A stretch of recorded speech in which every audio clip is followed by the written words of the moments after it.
Hello friends, ഞാൻ ലക്ഷ്മി. ഇന്ന് ഞാൻ വന്നിരിക്കുന്നത് വളരെ യൂസ്ഫുൾ ആയിട്ടുള്ള ഒരു ഹെയർ പാക്കുമായിട്ടാണ്. നമുക്ക് താരൻ്റെ പ്രശ്നം പലർക്കും ഉള്ളതാണ് അല്ലേ. അപ്പോൾ അതിൻ്റെ ഈച്ചിങ്ങും എല്ലാം താരൻ കംപ്ലീറ്റ്ലി സ്റ്റോപ്പ് ആവാൻ വേണ്ടിയിട്ടുള്ള ഒരു സൂപ്പർ ഹെയർ പാക്കാണ്. അപ്പോൾ നമുക്കതെങ്ങനെ തയ്യാറാക്കുന്നത് നോക്കാം. അപ്പോൾ ഞാൻ ആദ്യം എടുത്തേക്കുന്നത് ഉലുവപ്പൊടിയാണ്.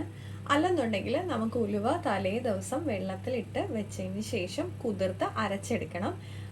അതിനേക്കാളും കുറച്ചുകൂടെ എളുപ്പം നമുക്ക് ഉലുവ പൊടിച്ചത് ഇരിപ്പുണ്ടെന്നുണ്ടെങ്കിൽ അത് ആ സമയത്ത് തന്നെ നമുക്ക് എടുക്കാവുന്നതാണ്. ഇനി ഇതിലേക്ക് ചേർക്കേണ്ടത്, ഇപ്പോൾ 1 ടേബിൾ സ്പൂൺ ആണ് നമ്മൾ ഉലുവ പൊടി എടുക്കുന്നതെങ്കിൽ അതേ അളവിൽ തന്നെ തൈര് ചേർത്ത് കൊടുക്കണം.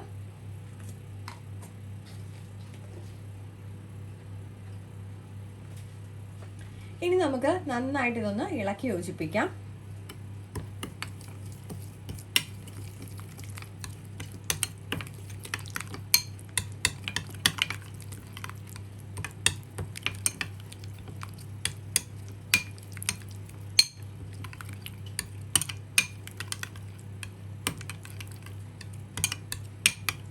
ഇപ്പം ഞാനിത് നന്നായിട്ടൊന്ന് മിക്സ് ചെയ്ത് എടുത്തിട്ടുണ്ട്.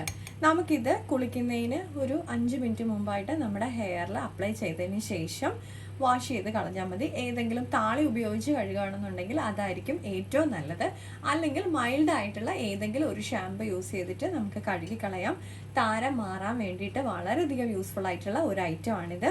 അപ്പോൾ തീർച്ചയായിട്ടും ഇതൊന്ന് എല്ലാവരും ഒന്ന് ഹെയർ പാക്കായിട്ട് യൂസ് ചെയ്ത് നോക്കൂ കേട്ടോ. നമ്മളിത് ഒരു ദിവസം യൂസ് ചെയ്താൽ പെട്ടെന്ന് നമ്മുടെ താരനൊന്നും മാറത്തില്ല. നമ്മൾ കണ്ടിന്യൂസ്ലി യൂസ് ചെയ്താലേ പറ്റുള്ളൂ. അപ്പോൾ ആഴ്ചയിൽ ഒരു ദിവസം വെച്ചിട്ട് ഒരു മാസമൊക്കെ ഉപയോഗിച്ചാൽ മതി. അല്ല ആഴ്ച 2 ദിവസം ഉപയോഗിക്കണമെന്നുണ്ടെങ്കിൽ അങ്ങനെ ഉപയോഗിക്കാം. പിന്നെ തുമ്മൽ, ജലദോഷം അങ്ങനെയൊക്കെയുള്ള സമയത്ത് നമ്മളിത് ട്രൈ ചെയ്യാതിരിക്കുന്നതാണ് നല്ലത്. കാരണം ഉലുവയും തൈരും അല്ലേ കുറച്ച് തണുപ്പുള്ള ഐറ്റം കേട്ടോ. അപ്പോൾ അതുകൊണ്ട് നമ്മുടെ ഇന്നത്തെ വീഡിയോ ഇഷ്ടപ്പെട്ടിട്ടുണ്ടെങ്കിൽ തീർച്ചയായിട്ടും എല്ലാവരും ഒന്ന് ലൈക്ക് ചെയ്യാനും ഷെയർ ചെയ്യാനും കമൻറ്റ് ചെയ്യാനും, അതുപോലെ തന്നെ നമ്മുടെ ചാനൽ സബ്സ്ക്രൈബ് ചെയ്യാത്ത ആരെങ്കിലും ഉണ്ടെന്നുണ്ടെങ്കിൽ ഒന്ന് സബ്സ്ക്രൈബ് ചെയ്ത് സപ്പോർട്ട് ചെയ്യാനും മറക്കല്ലേ. അടുത്ത വീഡിയോയിൽ വീണ്ടും കാണാം. നന്ദി, നമസ്കാരം.